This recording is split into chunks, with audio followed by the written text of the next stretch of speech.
Right then, let's go.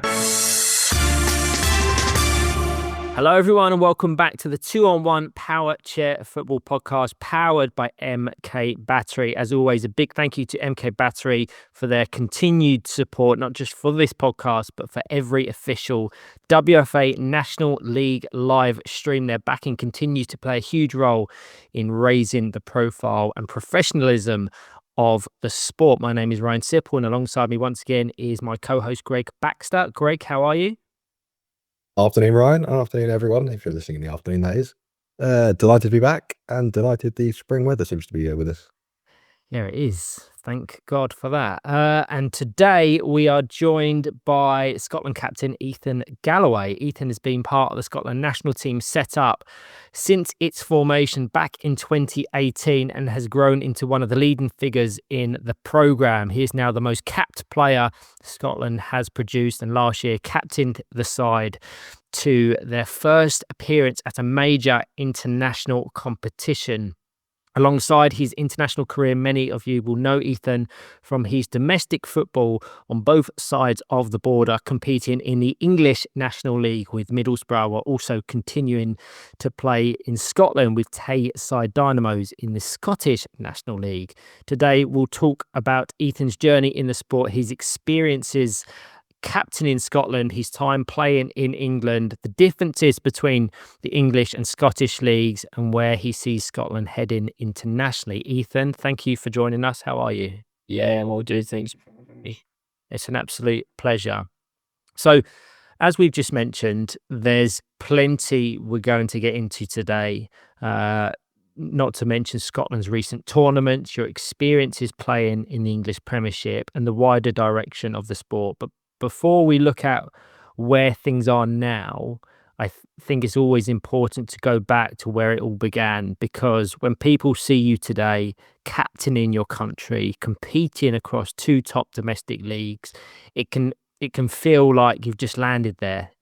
But every player in this sport has that first moment where Powerchair football comes into their life. For some, it's a school session. For others, it's a local club, a recommendation from someone already involved. But there's always that first experience that sparks everything that follows. So take us back to that point for you. How did Powerchair football first enter your life, and what do you remember most clearly about those early sessions? Yeah, so I started playing around 14 years ago, and for Tayside Dynamos. They got set up, had a taster session, and I found out about it through a leaflet, and went along, and fell in love with it straight away, as many do. And at that time, it was day chairs and the metal bumpers with a wheel on the bottom, and I didn't think it would spiral into what it is now, but delighted it has. And from there, we competed nationally, won 5 Premiership titles over the past 14 years, and I was the first player in Scotland to get the strike first chair, and that was a huge game changer for us. And it took off from there. A lot of hard work, a lot of video analysis, and It's great. It's great to hear, and it's something we've often spoken about, is that introduction of the sport-specific chairs. I think England went through that evolution a little bit quicker than Scotland, but it always amazes me seeing the sport back in the early 2010s and where it is now, how we've got sport-specific chairs and tactics and everything that's evolved since. Hearing your journey from 2012 to 2026, when did the idea of representing Scotland first feel like something that might be possible for you? Because I think your first competitive game, or the national side, was formed around 2018, I believe. Yeah, so we were formed in 2018. We had a friendly against Middlesbrough, funnily enough, and the idea of it came about just around about that time. We knew that England had a setup, and as well as other countries. We didn't know quite how it would look in Scotland.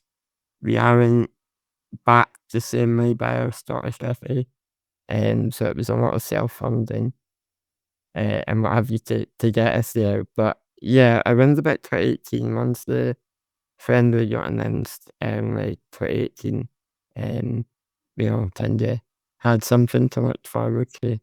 There was 3 trial days to get to the final 8, and yeah, thankfully I was part of that final 8. No, it's great to hear. I remember that Middlesbrough friendly vividly because I was working at Muscular Dystrophy UK at the time, who were the National League partners for the SPFA, and I remember it being a fairly comprehensive scoreline in Middlesbrough's favour, and I think Tyler Reeve was one of the prominent goal scorers. Yep. But it amazes me seeing where you started and where you are now. Obviously, Gregg and I had the honour and the pleasure of being part of that EPFA Nations Cup journey last year, which we'll go on to talk about. But you've just turned 20, am I right? Not too long ago, January. Yeah, that's right. And you've already experienced a huge amount in the sport. Gregg and I often talk about how incredible Powerchair football can be in terms of the opportunities it provides, the places it takes you, the people it brings into your life. When you look at your journey so far, what would you say the sport has given you? It's so much, right? So much. It's obviously the most obvious one is it's given me a way to be active, and other than that, it's given me lifelong friendships, and the team element is something that's huge, and I've always been a competitive person, so that's a massive outlet, and for me, it's the list goes on and on. It really does. Have you participated in any other sports? And None at all. And that's something that's shared across so many different people within the Powerchair football community, not least because it's one of very few sports for people in powered wheelchairs, even fewer for those that want to partake in a team sport. And that's why it is so incredible. I want to also take a little bit of time to talk about your family, because anyone who knows you, who knows your close family, can see how invested you all are in this sport. Your mum is an accomplished match official who operates at a high level. Your dad plays a significant role within the Scotland national team setup and also supports FITFA and others around like the safety and the technical aspects of the game. It's clear Powerchair football is something your whole family has committed to. How much has that helped shape the player and the person you are, and what does it mean to kind of share the journey with the people closest to you? it's huge. Like, we've always done Powerchair football together, and that's the biggest thing. Mum, she got involved in refereeing just when it first started. She was the third official referee in Scotland, and then Dad, I think, maybe got a bit jealous and got involved in the kind of behind the scenes stuff with the SPFA, and that's just taken off ever since. And even now, like, my cousins, they're 14 and 12, and they've just recently started doing the liners at the Scottish League days. So yeah, it's a family affair. It's so good to hear. And I did catch your dad at the most recent Premiership weekend, and I could talk to him all day about Powerchair football. You can see how much passion he has for it, and it's not just an extension because you play it. It's a fire they have within themselves to do these sort of things, and that's what makes it even better. So hopefully they can go on to continue having a huge impact for both yourself and the wider sport. In the intro, you spoke about the 5 titles, all of which came with Tayside Dynamos. I've always had a soft spot for that club, not least because it's where Logan Mitchelson played his football alongside yourself. You were part of a really successful period there, winning multiple leagues and cups, traveling to Geneva to compete internationally. So talk me through your journey with Tayside and what has that club meant to you and how important has that success been in shaping the player you've become?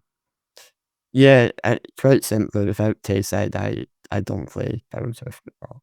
And they have been a massive part of the journey. I started playing when I was 6, and they've put an arm around me. They've given me the advice that I needed to help me mature. And it's funny because everyone at the club, I speak to them now and they're like, they still think I'm a child just because that's always known me. And they've been a massive part of my journey. It started with a coach called Gary Johnson. He was the main Tayside coach for many, many years and the main one that we had success with. He was Mr. Powerchair Football in Scotland. He would spend hours watching and then ripping us a new one about how bad we'd done in the game. He was your own tender hair dryer treatment coach. And as a teenager, that was a bit scary. But yeah, it definitely shaped me to the player I am today. It taught me to have standards for myself, not settle for anything less than what I know I'm capable of, and always pushing myself. So yeah, without Tayside, I'm not even half of the player I am. Just on that comment you made about the hairdryer treatment, as a player now, 20 years of age, playing internationally, domestically, what style of coaching do you feel benefits you more? That firm hand, that authoritarian figure, or an arm around the shoulder? I would probably do in the middle. I would say in this mix. And I would say in the sport, we're definitely moving to putting an arm around each other. I would say that's maybe not wrong, but it isn't the way I like it. I like to be held accountable. I think if you make a mistake and it's a costly one, you need to be told about it in a way that ensures you work on it so that it doesn't happen again. And I think being too nice about it almost makes it not okay, but it gives an element of acceptance and to be the best. Like Murmur Darmy, for example, he never makes mistakes, very rarely makes mistakes, and which it's big for him and fans. I think what it boils down to is if we want this to be perceived as an elite sport, there needs to be elite expectations. So when you do make mistakes, when you do slip up or there's lapses in concentration, you are punished or held accountable at the very least. Because if you just accept any mistake, it doesn't go hand in hand with that elite mentality. Don't you think, Gregg? Yeah, you've both just taken the words right out of my mouth. That was the point I was going to make, is if you want to have that expectation of we're here to win and be competitive, we're not just here to make up the numbers, then you kind of have to have that push and that drive from those that are in charge of the squad and the sport. And there needs to be an aspect of arm around the shoulder when it's called for, but not being afraid to just, say that wasn't good enough, or if this is where we want to get to, this is what we have to do, and just lay out clear expectations and understand what we're going to have to sacrifice and put in to get to where we want to be eventually. Certainly at international level, this conversation is very pertinent because that needs to be perceived as the elite end, where we're held to a higher standard, I think it's fair to say. On Tayside, what's been your proudest moment wearing that shirt? There's been a lot. I would have to say captain in the side, aged 13 in Geneva. That was everything. And it was such a good experience. We got absolutely hammered in a lot of the games, but we learned so much from it. And to be a senior team leader in the squad so young was massive. What sort of names was you competing up against in that competition? If you were Chatenay, they were the big one. yeah, We didn't play them, but Chris Gordon was there with the All Stars. Saint Etienne in France, a few other French teams, and there was a German team that we played in the playoff, Brandstedt, and they have a lot of players that I became familiar with through the international game there as well. It's crazy to think that 7 years is only 2019. I'm sat there going, 7 years ago, that's what, 2015, 2014 now, 2019, time's moving on. Like going abroad and playing football so young, what was that experience like? Being from Scotland, the most difficult thing was dealing with the heat, without a doubt. But yeah, it was such a cool experience just to be able to say to my steel pals at the time, I'm not coming in this week because I'm playing football in Switzerland. They were like, eh? But yeah, it was such a cool experience and one that I've learned lots and lots from. I can very much agree with your statement about the heat, because I've been to that venue for various competitions, I think on 2 or 3 occasions now, and it's unbearable to the point where it doesn't have air conditioning within the hall and you're reaching 31, 32 degrees inside, let alone outside. So yeah, a huge adjustment needed to account for that change. So obviously, incredible amount of success with Tayside Dynamos. If we fast forward to 2026, focusing on the Scottish National League, there's a new champion in FC United. And of course, they were supported this season by a certain someone on this call who helped them lift, or soon to lift, the 25-26 Premiership. Putting affiliations to one side, I think no matter what level of sport or football you're talking about, it's always refreshing to see a new name lift a title, because it speaks to competition. It suggests the standards are rising. It shows that things aren't static. We're certainly seeing it in the English Premiership at the moment. But from your perspective, Eythan, playing in that league year in, year out, how do you assess the level of football in Scotland right now? Do you feel the competition is improving, increasing? And what do you think it will take for that level of competition to really skyrocket? I think ever since the FC United tender formed, they've done nothing but good for the game in Scotland. They've taken players that wanted to step away from the game and put them in a team environment where it was just based on togetherness. They've now built something that's won them a title, and that's massive. That's really impressive. And there's a lot of noise from certain teams about the English players coming up. For me, I don't have an issue with it. I think it gives the players that can't compete down south the ability to get a flavour of what it's like, what the intensity is like, and the ability of some of the best. Don't get too big-headed, Gregg. But I think the competition in Scotland, it's the best it's ever been. In Premiership, definitely. you go into every game not knowing if you win, not knowing if you lose, and using the new championship that's reciprocated. It's gone right down to the wire here. It's there.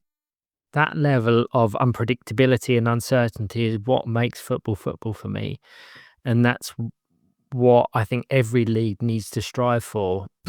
You've touched on an issue that I'd like to discuss now, and it's a debate Gregg and I have had so many times in recent weeks, and we'll probably keep having, is around international players competing in domestic leagues. In Scotland's case, to your point, it's Gregg coming up to compete with FC United. In England's case, it's players such as yourself and others across Europe and beyond coming into our national league.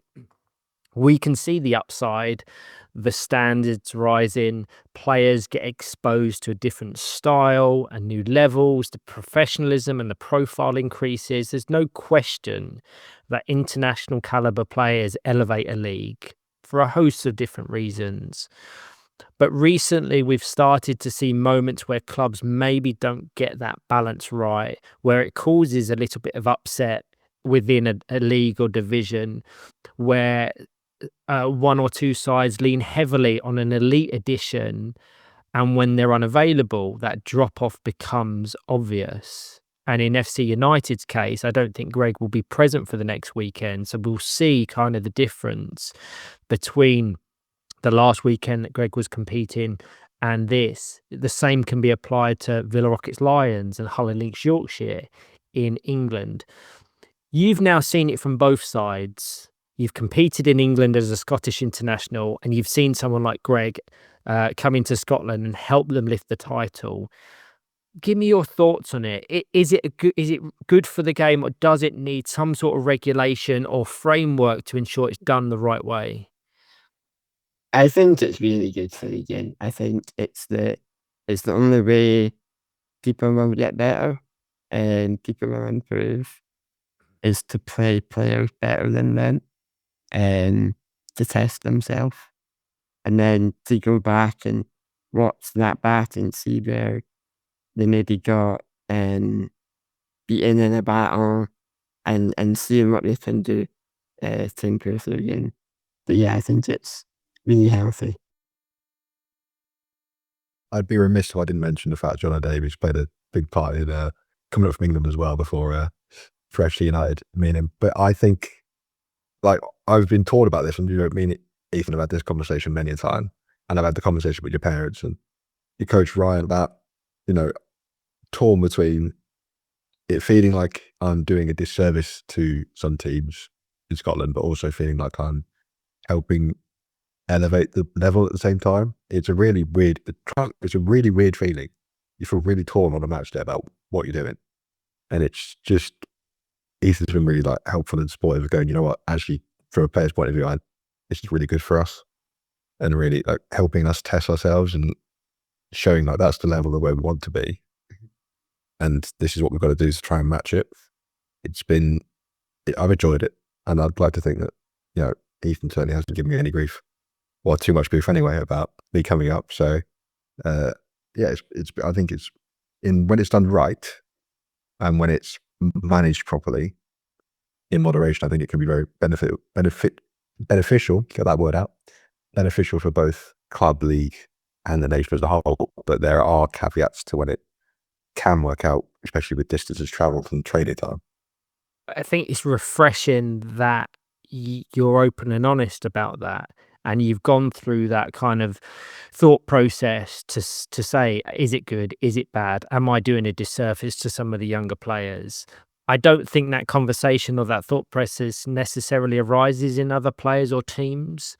And some clubs, more so in England than Scotland, will happily sacrifice long-term development for short-term gains, whether that's a promotion push or staying in a division, rather than maybe upskilling or developing young players. It's a very, very interesting point and conversation, and we will continue to have it. But it's only in recent weeks have we really seen the negatives maybe arise more so than the positives.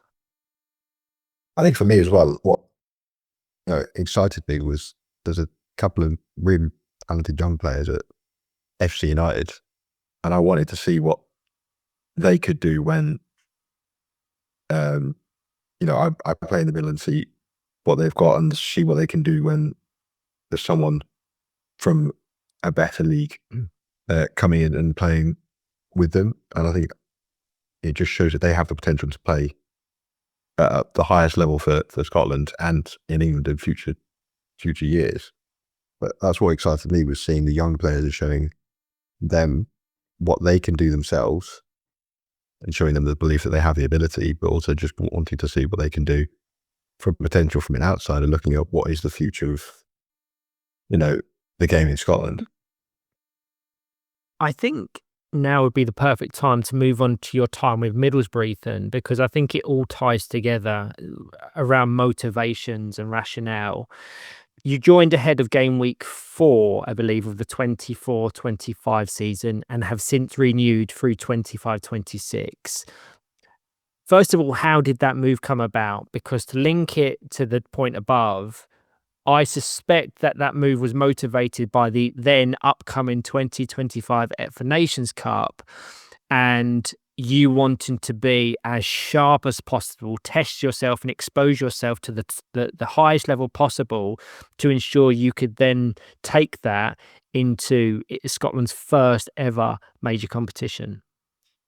Yeah, I think playing down in England, it's something I've always wanted to do since Morgan he started it, and we were never able, just with mum and dad's work commitments, and so dad retired last year about mid-season in the WFA, and as soon as he retired, one of the first things I said to him was, "Can I go down to England to play now?" And so from there, we got in touch with Middlesbrough, had a trial, and yeah, got brought onto the team.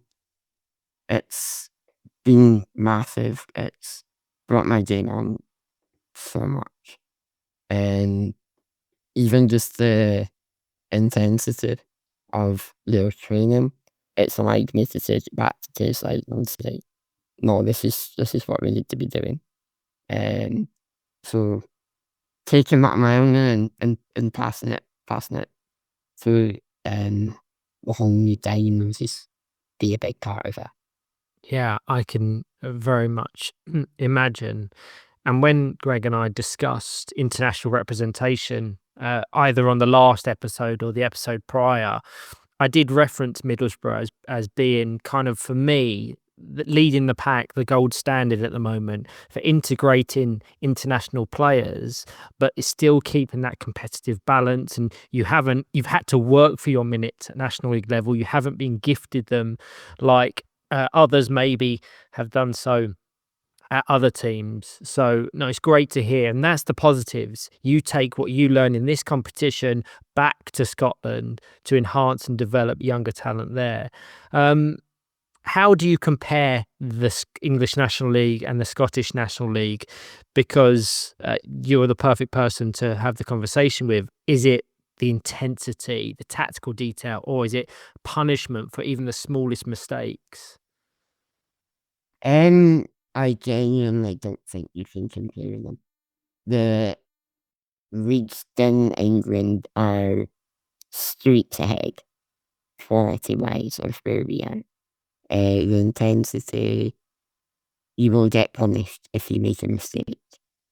Then back in Scotland, you can make 5 or 6 and still not be punished. And we'd say the only thing that Scotland maybe edge is the passion. And we're a very passionate country, as is, but that is reciprocated in the top games, isn't it? I think the other thing that edge it in is a bit of the atmosphere. We get the music going in Scotland, don't we? Get the tunes there on a match day. It's but I think for me, it's, you've made the point about, you can make mistakes and not be punished. that's, I think it's all of the above for what Ryan said, really. There's aspects of all of it in there. It's the tactical awareness and being punished for mistakes and just that intensity of, when I like to have a laugh at a joke when I'm interact. When Eythan and I go for a dribble, we will have a full-on conversation while we're dribbling. Like, we will have a full-blown conversation about the game, what's going on, but we're both not giving an inch, both not giving a quarter. Like, we try and just bring that intensity to say, again, it comes back to that debate between, are you here to participate and, have a good fun time socially with your friends and not taking it so seriously competitively, or do you want to view this as then that elite sport that you want to drive all the way to sort of, in a few years, Paralympic standards and getting World Cups recognised by global media? Do you want to have those elite standards and that competitiveness? And that's what it boils down to every single time. Yeah, I completely agree. But you say it's levels ahead. We have to add the context, don't we? Because the WFA was formally created, I think, in 2005. The Scottish Powerchair Football Association, as we know it, I think was 2015. So there's 10 years there, not to mention the amount of players, the staff in the structure around the WFA is far more developed than that in Scotland. And it's hard to compare, exactly to your point, because England, myself being one of the main points in this conversation, is we have 2 full-time paid members of staff. No other country in the world has 1. So you would expect there to be that huge contrast between the two. But when we assess the Scotland national team particularly, I don't think we're 10 years ahead of Scotland. I think you've shown a tremendous amount of development on the international stage, as we'll discuss in a minute, and how you're so close to being one of those established World Cup nations. It wasn't far at all. Talking about the Premiership in 25-26, how do you assess the level? Because as someone who watches a lot of football, the level of competition, from my perspective, seems ridiculous. And Middlesbrough, for all that properly watch the National League, are almost in this weird bracket where you're towards the lower end of the table, but you're a team no one looks forward to playing. Yeah, I would say it's been a massive difference. And my first game for Middlesbrough was against West Brom, and so an easy start. But I remember I gave a few fouls away, and I was arguing with the ref, and Pete Taylor, he just came away with, "You're not in Scotland anymore," and I was like, "Yeah, fair point. I need to wind my neck in here." But yeah, it's been a good experience. It's staying up last season was huge, and getting that draw against Norwich was a real nice moment for me. And then this season, it's been a mixed season. We haven't offered a lot going forward, but we've had really good defensive performances, and most notably against Aspire. So yeah, we've got a good base, and just want to build on that and go forward. What is the hardest fixture you've played in England so far? You've referenced that opener against West Brom. If without the context, people would think it would have been a very one-sided game, but to my recollection, that only finished 1-0. But what is the hardest game you've played in? The one that made you realise this is a real step up from anything I've experienced before? Probably the Tayside game. The Tayside game last season. Taylor Reeve is just different, really. He really is. And that was a real moment of realisation, just how good some of the top teams are. Yeah, I mean, you played them in game week 4 when they were hot on the heels of that title, so not the most ideal time to play them. A debate Greg and I had on the Premiership recap about Tyler was who we think is the strongest player in the dribble in the country. Would you put him right there in the top of that bracket, if not the ultimate top position? He's up there. Yeah, he's definitely up there. I don't think he's the top. I think that has to be Marcus. But yeah, And I assume you've played Marcus and Greenbank in the National League. Yeah, he's one that Gregg weaved into the debate last week. Just, I think he's a tricky dribbler. Doesn't give anything away. I think there's tricky, and then there's brute strength and power, and they're both kind of masters of each respective category. That all but answers my next question in terms of who's the toughest individual opponent you've come up against in the National League. yeah, Marcus, Yeah. definitely. They just went 1-0 up, and then Marcus just decided to dribble the ball about for the rest of the game and not let anyone near him. So yeah. Has there been any players that have maybe surprised you with their level? One that you didn't necessarily have on your radar, but maybe is now? Bobby Allen. Nice. Yeah, Bobby Allen. Criminally underrated. He is very underrated. We saw some real success from him in game week 3 just a weekend or two ago. And we alluded to the fact that he's playing through a lot of discomfort at the moment while he awaits surgery. If and when he addresses that issue, we have very high hopes for him to just explode. Currently on the National Emergent Talent Programme, and I would expect him to make those steps up into the England development and the England senior squad over the next 5-10 years. But no, a fantastic player. Focusing on you, 2-part question. What part of your game has improved the most since moving your football down south? And secondly, what weakness did it expose quickest? So the weakness is, without a doubt, my sleepiness. In terms of not being on the whole game. Yeah. And getting exposed. But I would also say that's the one that improved the most. Because, quite simply, I have to improve. So yeah. Whose game do you model yours most on, or who's the inspiration in that regard? Nice. Marcus Harrison. Yeah. I like the dark arts, and he's the best at it. I was about to use that exact phrase. Is it the dark arts? Is it the housery that you enjoy? Most definitely. Most definitely. Do you think there would be worth in like cross-border competitions? And whilst there would be that huge discrepancy to begin with, as we've seen with the home nations in years gone by, where England are right at the top, Scotland struggled more towards the bottom. But the more you play, the more home nations there is, the closer the gap becomes. Do you think that can be potentially replicated across club level? And would it have an impact across the level in Scotland?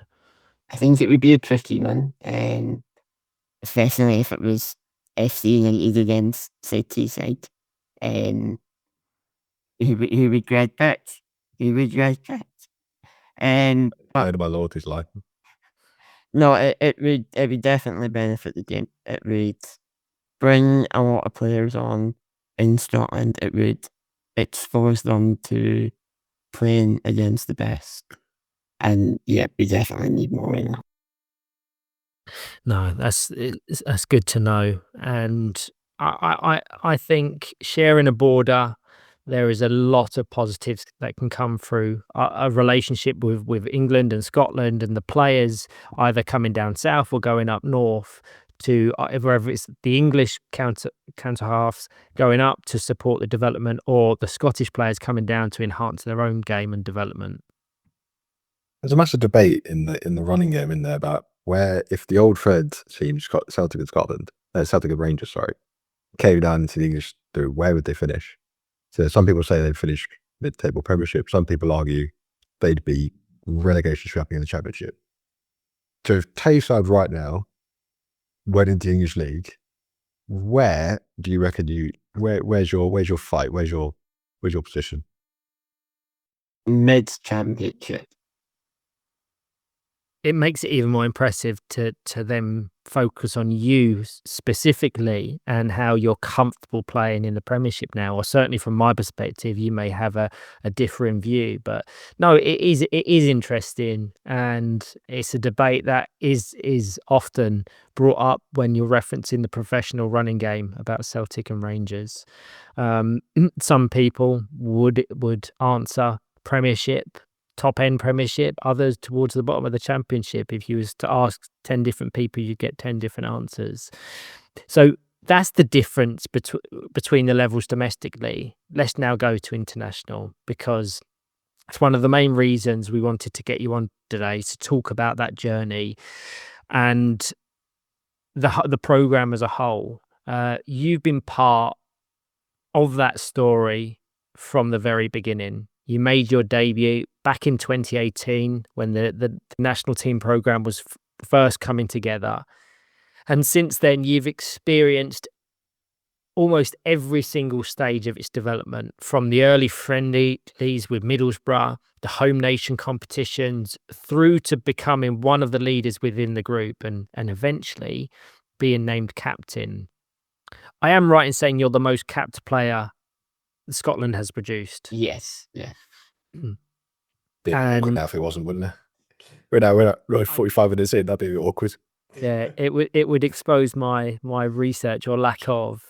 Everything. Yeah. That's one thing about Powerchair Football. There is that real lack of information widely available on the internet. So a lot of it is research, is conversations, and hopefully we'll be in a position soon where all the historical data is easily accessible. But anyway, you've been there throughout it all. You've experienced the highs, you've experienced the lows. Recently, the group has had to deal with a lot of difficult moments, losing Colin Shields, losing Logan Mitchelson, not just teammates, but huge personalities and leaders within that group. There have been movement around the coaching setup, a continual merry-go-round of who's leading you. Craig Peaty stepping away. There's been changes around the SPFA, as in the association that supports it. I think it's fair to say that level of change and transition would disrupt the rhythm of even the world's most established nations, let alone one in its relative infancy compared to some of the powerhouses within the sport. From your perspective inside the camp, how difficult has that period been? Not just emotionally, because that part is fairly obvious, but in terms of the cohesion, the identity, the clarity within the group. Does it feel like Scotland are constantly having to reset and rebuild momentum? And I think there's definitely an element of that. And it's been a really tough past 2 years for Scotland, but we stuck together. We stuck together as best we could, and I think we're getting told you're never gonna fill those positions, but certainly going into Italy, our review was, let's just do them proud.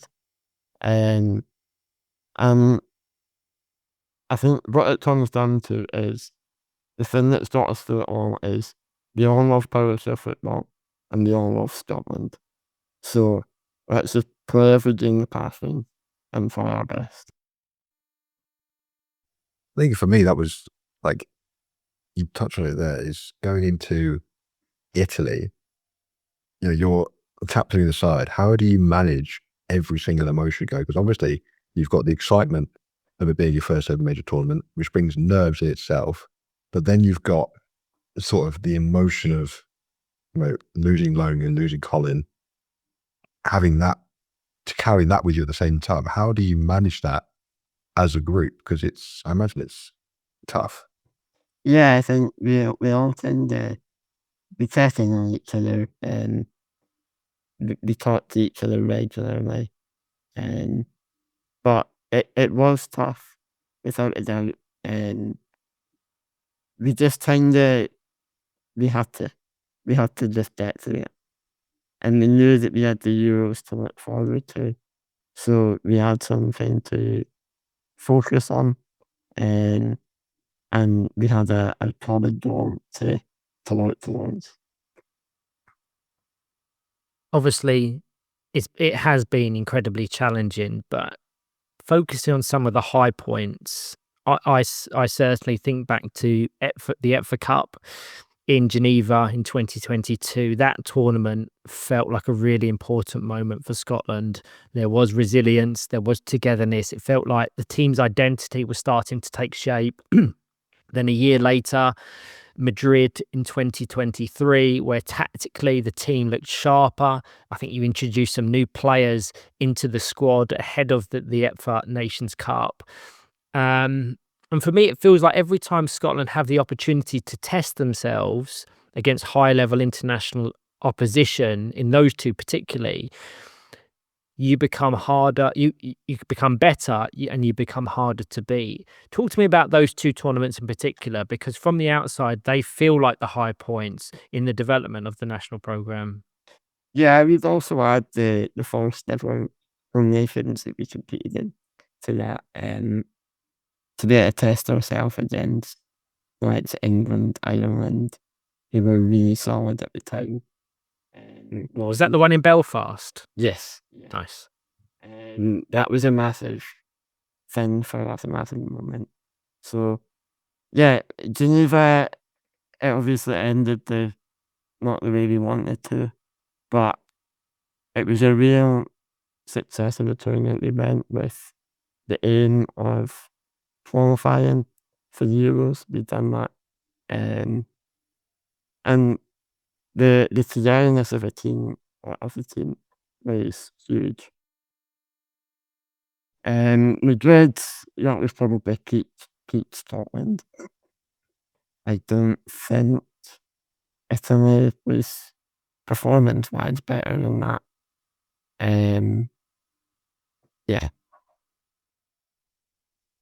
I think some context, as you already said, can be added to Italy, can't it? And everything you were carrying into it, the levels we saw from nations we weren't expecting, namely the host Italy.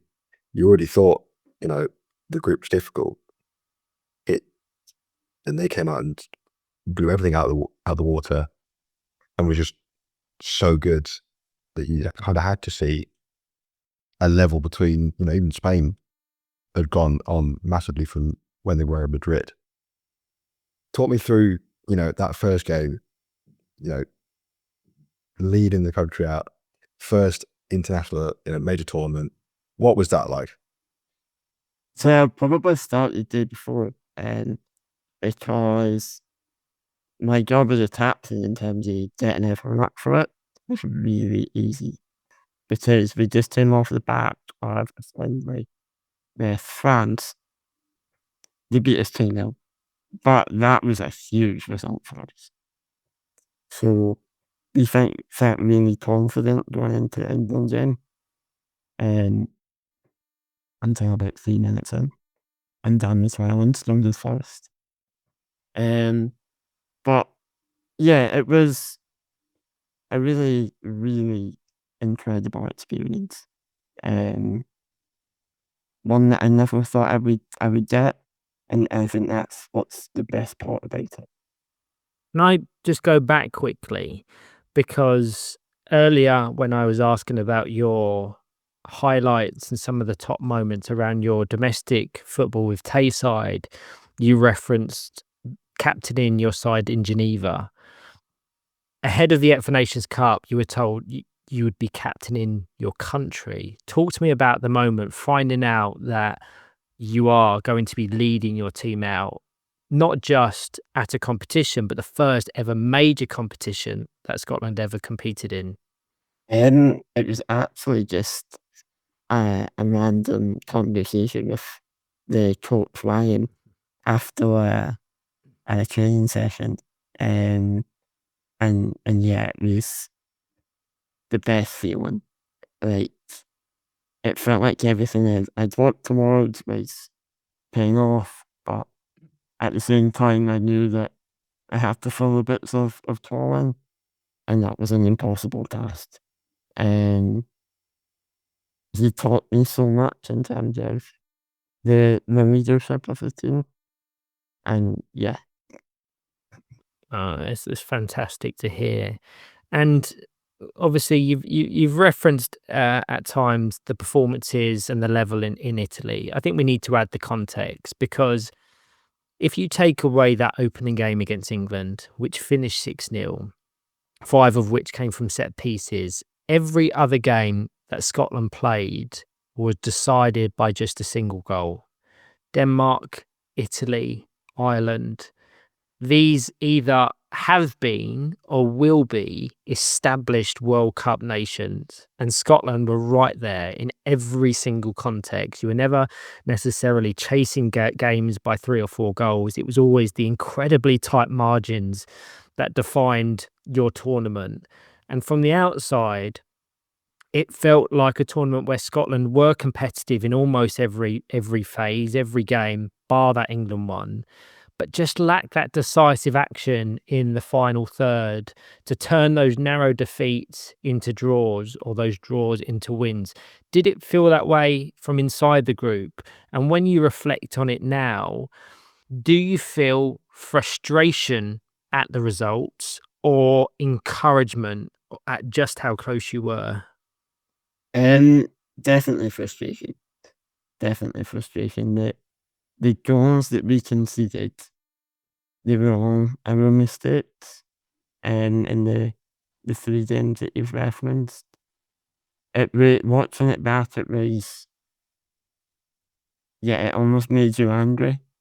Because certainly me, I had a lot of chances that I just should have got away. And it's these fine margins that ultimately led us to live when it should have been a push for all victories.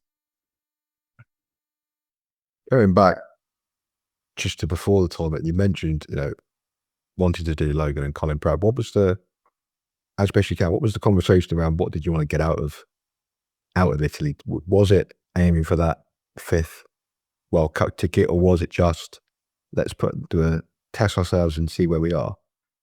It was an aim of the World Cup ticket with a minimum of enjoying the experience and taking stuff from it and learning, and so that when it comes around again, we can be up there with the best. I think Gregg and I discussed it at length on the podcast after, because we were afforded the luxury of watching and calling every single game. So comparing and contrasting nations was fairly seamless for us. But I think defensively, we felt you were really strong. You stayed compact, you limited opportunities, you frustrated teams on paper that were far stronger than yourselves. But where the damage seemed to come was in 2 areas. It was set pieces, mainly that England game, and the small moments of discipline or mistakes around the edge of your own box that increased pressure. Does that feel like a fair assessment? Definitely. When you say that, the Ireland and the Denmark game spin to mind, it was just lapses of concentration, lapses of judgment, and cost us those things. Talk to me about your experience from that Italy game, because that atmosphere for that particular game was like nothing I've ever experienced before, mainly down to the fact that a win for the host would have seen them qualify for the 2026 World Cup, which no one could have foresaw coming into the week. Was that the most intense, loudest game you've ever played in? Absolutely, yeah, without a doubt. After the game, they had dinosaurs on the pitch and they were singing their heart out, and the message to the whole team was, let's make sure that's us next time. let's make sure that we're the ones to surprise everyone and take the tournament by storm. So, yeah, learned a lot, and it showed that it can be done. So then going through the tournament, you've had your moments of frustration, things not going your way. That going into that 9th, 10th playoff game against Germany, towards me first, belting out Fire Scotland in a major tournament as captain, and 2, getting a couple of goals, but also having the resiliency to bounce back from conceding a very freak goal from the edge of Germany's own box. Yeah, I think that the anthem came on, and it's the best anthem in the world. No one will tell me otherwise. Gregg would certainly agree. I'm definitely biased, but Well, in the home nation sector, Italy for me is the best. not having it. But I said on Convo, I did get a little bit, I did tear up a little bit when Fire Scotland came on. It is such a good anthem. Yeah, it's the best feeling. That was the highlight of the tournament, was singing the anthem, and that isn't a slight on how we played or anything like that. It's just as a start, nothing beats saying your anthem at an major tournament. The Germany game, when we went 1-0 down, it was tricky. There was always a kind of feeling of we have enough to win this game. It was just making sure that it all fell together. Another thing Gregg and I discussed on commentary was the question around personnel, tactics and shape. Because across the tournament, there was quite a bit of rotation, trying different combinations, different roles, different balances within the starting 4. For us, it felt like Scotland discovered something closer to their most effective setup lineup in the final couple of matches, particularly that Germany one, when you and Conor McColl were operating in the wide roles. Tyler McClelland, albeit in the goalkeeper shirt, moved to that central position, and then Kieran Steer was anchoring deep. And that sort of experimentation and rotations, that wasn't unique to Scotland. I'm pretty sure almost every team across the tournament, maybe with the exception of Italy and Denmark beyond their first game, were trying to refine their approach as the week progressed. But from the outside, it did feel like Scotland maybe found their best formula too late. From your perspective, did it feel like the right balance came together towards the end of the tournament? And does that now potentially give Scotland a clearer blueprint of how the team should look moving forward? Yeah, in terms of the team selection, we obviously had the friendly against France. And we started really seeing team that we did against England because it worked. So we were kind of living on the high of the fans game. Yeah. And kept playing that same 4 because it worked. But as you said, at the blueprint for going forward, we now know not to take one game as everything. So yeah, I think we definitely have an identity going forward, which is probably a first. So yeah. That's always the danger, isn't it, with reading into friendlies? We see it in the running game that you get these freak results and upsets, but when it comes to a competitive situation, that it's like a flick of a switch. So, but that will be an experience you learn from. You won't put all your eggs in the basket of what was successful in a game that didn't have anything on the line. A question I have pondered when I think about the home nations, mainly in Scotland, Republic of Ireland and Northern Ireland, is if you replay that tournament next week with the lessons learned and the clarity you now have around shape, around roles, Do Scotland finish 9th again, in your view? No. Where would you place yourself in that list of nations, knowing two of the teams within the same group that defeated you by just a single goal will be going to Argentina in the next couple of months? I think we're definitely fighting for 5th. I think to say any more than 5th would be bias. But yeah, we're definitely, I would say, minimum of 7th. I think Gregg and I were almost as excited to watch that race for 5th unfold as we was to see the ultimate champion, because knowing what's on the line and knowing that your World Cup ticket has been confirmed if you finish in the top 4, it was that kind of that jeopardy and that all or nothing mentality around that 5th place playoff that we saw eventually go in the favour of Denmark. I think especially as the tournament kicked off after that first game Italy played, that with respect to Italy coming into it, we both said we'd have had them 9th or 10th. Yeah. After the first game, we thought, oh my word, they're going to be involved in the race for 5th. So like, as the tournament progressed, it was like, why not? This race for 5th is even more exciting than we thought coming into it. And that wasn't necessarily an unrealistic expectation, because I had the pleasure of watching them in 2022. You played them in 2022, Eythan, in Geneva.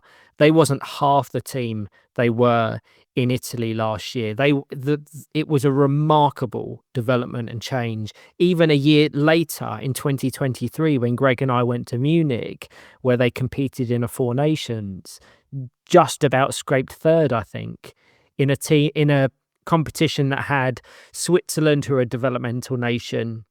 You can disregard those, but it had Germany in it, and it had Austria. Austria didn't even qualify for the EPFA Nations Cup. And knowing that Italy couldn't do anything to nullify their attack or their quality, coming into the EPFA Nations Cup, that is, I did have them finishing bottom. I've said that on record, and my God, did they prove me wrong. But it shows that they have gone back to the drawing board. They have refined their structure, their coaching setup, their culture, everything. And it all amalgamated into this perfect equation. And we saw the success. And there's no reason why the likes of Scotland or others can't emulate that if they put the work in away from the spotlight. That's definitely the going forward is we want to be the next Italy. At the next opportunity, we want to be Italy. Looking ahead, what does success look like for Scotland in the next 3, 5, 10 years? Is it qualification for a World Cup? Is it consistently challenging the more established nations? Is it beating a powerhouse in the sport? I would say it starts in the respectable nations, so pushing on, not finishing last, that's a start. And then we can take those games, learn from them, and then see where it takes us. But we definitely want to be at the next World Cup, and then, yeah. I think what will be really interesting and is fairly unique is the fact that for the first time ever, Scotland are in the same position as both Northern Ireland and Republic of Ireland, in the fact that you're not going to be competing in the upcoming major competition, being the World Cup. We don't know when the next European Championship is or the route to that competition. So you can almost directly compare and contrast against one another's games. And I suspect, and I don't want to speak on yours or Scotland's behalf, the goal will probably be to finish runner-up. If we always expect England will come to that competition and win irrelevant of their lineup, I think that the level of success and the barometer for you 3 nations is finishing second above the other 2. Yeah, I think even then the message in the camp is England are irritating. We saw in Italy that teams can take the game to them. Yeah. And so yeah, whilst they're very good at what they do, they're not effectively beatable.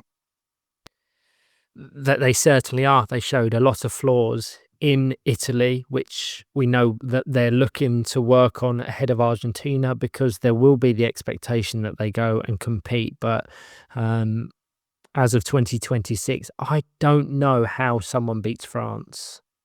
They are ridiculously good. And every time I think there's a flaw that could be exploited, a weakness in their system, they seem to address it. And what we saw in Italy is them completely alter their approach and play this 4-out fashion that we've never seen from the world champions before. Do you see anyone beating France in Argentina, certainly? Definitely.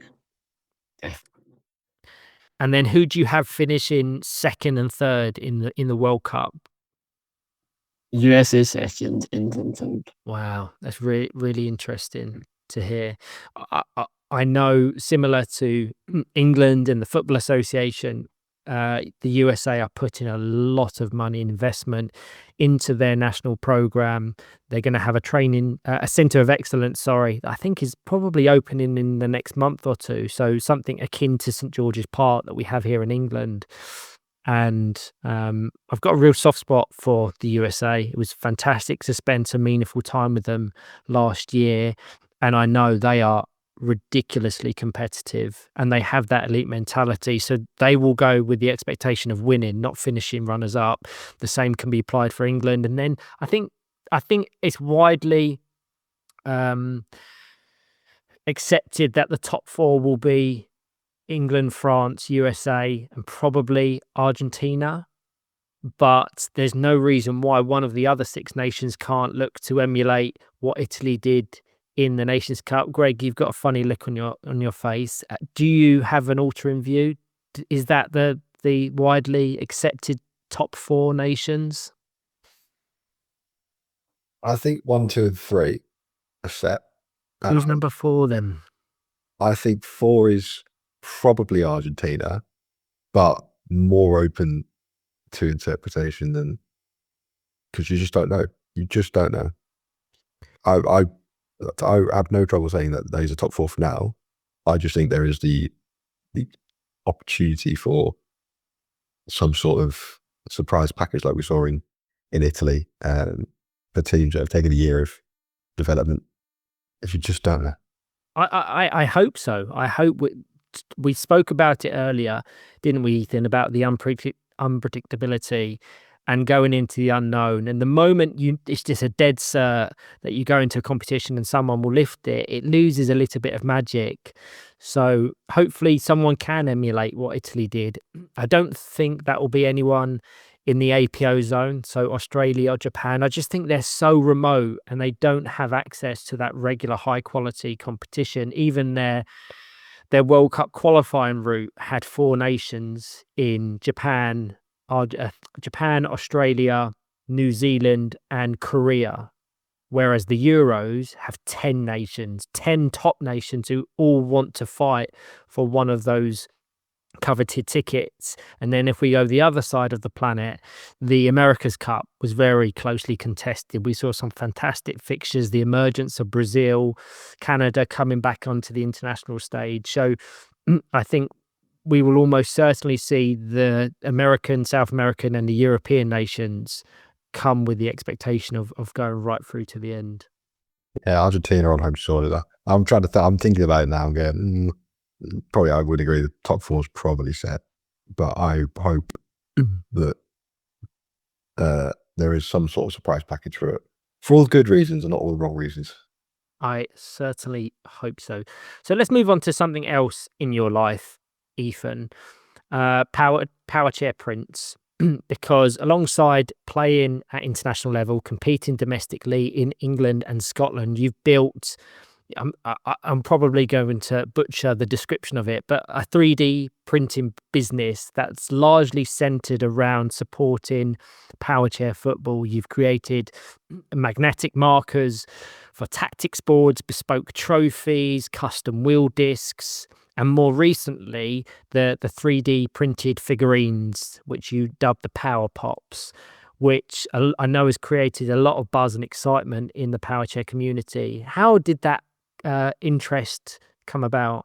Yeah, so I was in my last year at school, and we had a few issues at the club team, Tayside Dynamos, in terms of getting players with learning difficulties to recognise themselves as the dot on the magnetic board. So my friend had a 3D printer at the time. He printed the original magnets, and we took them through Scotland, took them to Madrid, and there was real demand for them. So I bought a 3D printer, and from there it just took off. Can I say, with regards to the magnetic markers themselves, they have been an absolute revelation, and it's crazy to me that that wasn't thought of before, because the way the power chairs are orientated, you need to know and be able to distinguish which way the chair is facing depending on the tactical approach, and that just completely solved that issue, that problem. And I was on a recent talent program with the FA, coaching alongside Dave Lewis, and he has a huge tactics board, and all of these tactical markers just slotted into it beautifully, so we can coach these players how they need to be positioned, where they need to be facing, how they need to advance up or down the court. And it was fantastic to see. Talk to me about the Power Pops, how that came about, because they are absolutely brilliant. So I'm not even going to take credit for the idea. I didn't know what to do, so I put ideas into ChatGPT, and it gave me a list of them. And the Power Pop one was one of the only ones that I could see as sellable. And they have been quite popular, to say the least. They aren't perfect, but they're a pretty good representation of the players. Yeah. I think the good thing is it creates a market for Powerchair football. It creates a talking point for someone that doesn't know the sport. If ever they come round to the house and they go, "Well, what's this?" It just creates something that people could talk about and help spread the word. Brings money in to the sport as well to redistribute. I know the Christmas decoration was on my tree this year. They were giving that. He fleeced me at Dundee for a couple of them. But no, it just creates buzz, and is something that is unique, I think, to the sport and what you've created. For me, the biggest thing is bridging that gap between Powerchair football and having to look ages for the right product. I want to just be like, I go online, know what I need, and know what it is. Yeah, exactly that. And all of these products have been so well received across the community. Is there any products in the pipeline or any directions you want to take it in? Many different directions, I would say. We have a product coming out in a few weeks, and you can get an exclusive. It's going to be a Powerchair Football designed medal holder. And so, yeah, it's very, very cool. And very timely with the medals for the 25-26 season soon to be handed out. I pre-order a couple of them, please. To win the medals. What are you ordering it for Dylan Kelsall, Dan Rigby, Ethan Fisher, and co at Leeds? What, for the runners up medals? Yeah, sure. We don't hand out runners up medals. Exactly my point. Where's the market for that, eh? Where's the market for that? Yeah, I'm gonna try and pre-order a couple of those. So my league winners medal into my Euros bet, just to dip that in again. These are proper order. Ball. All right, Eythan, thank you very much for your time today. Before we wrap things up, we'll go through a little quick fire round. So no overthinking, just the first answer that comes to your mind. Is that okay? Yep. Absolutely. Toughest opponent you've ever faced, both in terms of a team and a player? France and New Zealand. Best teammate you've ever played alongside?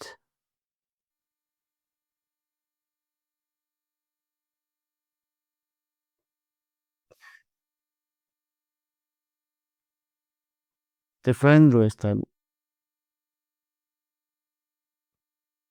Where trust all me a friend. Okay. Most underrated player in the game right now? I said it earlier, hobby on. Nice. Best game you've ever played in? The Scotland Germany playoff. Nice. Hardest moment in your career so far? The recent losses with Scotland. One player you love playing against? Marcus. One player you hate playing against? Racing. Favorite goal you've ever scored? The one against England in Four Nations. I recall it vividly. I think I was on commentary. You're building a starting four. You're one of the wide wingers. Considerate of balance and position. Who are the other three? And who is your coach? Keep Winslow. Nice. John Walden. Nice. And yeah, no more. I was about to say, you can't have no Momo in there. Yeah. Picking up Momo, Marcus doesn't make it, but you can't pick up Momo. You can't pick up Momo and not put him in the team. And coach.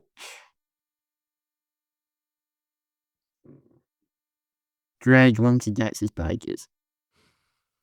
My guy. Mike will be cooking. Don't worry, that team will play some liquid football. It means you have to get your coaching badges now. I've been on at you for a long time to add that as a string to your bow. Mark this date, 4th of March 2026. I'm doing them. Got it. And that brings us to the end of episode 49 of the 2-on-1 Powerchair Football podcast. A huge thank you to Eythan Galloway for joining us today. Really appreciate you taking the time to share your experiences, your journey with the Scotland national team and your perspective on the sport, both domestically and internationally. As always, a big thank you to MK Battery for powering this podcast. If you've enjoyed this episode, please like, subscribe. It does really help with our ratings. And keep an eye out for episode 50 because we've got something special planned from all of us here. A very big thank you. Thank you, Gregg. Thank you, Ryan. Thank you, Eythan. Thank you, Eythan. Thank you.